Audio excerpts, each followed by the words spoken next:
देखिए बाबा, इस जमीन का मैं अपना हिस्सा बेचना चाहता हूँ और नीलेश भी अपना। इसमें गलत क्या है? आज नहीं तो कल ये बंटवारा होना ही था। ये क्या बोल रहे हो तुम? हाँ? उस जमीन पर हमारा पेट पलता है बेटा।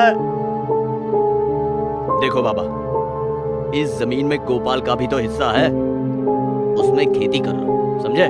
पर हमें हमारा हिस्सा बेचने दो बस। राजेश और नीलेश ने अपना अपना हिस्सा बेच दिया, पर हमारे पास जो बचा था वो जमीन का टुकड़ा उपजाऊ नहीं था। लेकिन फिर भी मैंने हार नहीं मानी।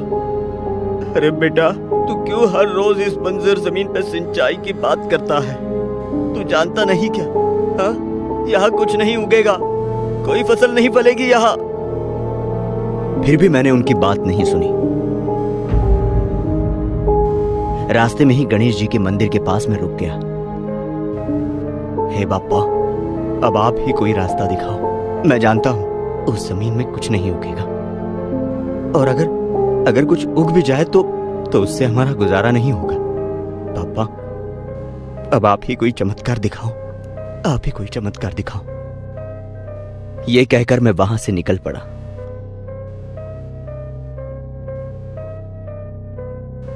मैंने खेत में हल चलाना शुरू ही किया था कि तभी वो एक जगह अटक गया और वहां से निकलने का नाम ही नहीं ले रहा था।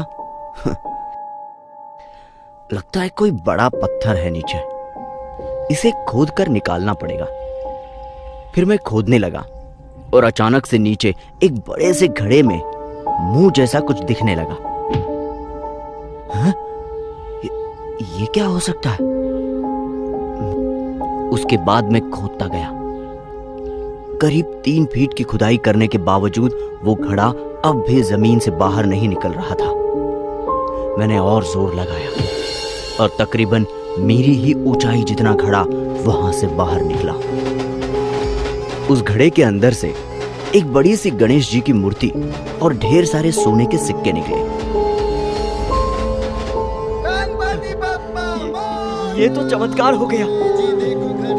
गणेशा, आपने मेरी प्रार्थना सुन ली। बाप्पा,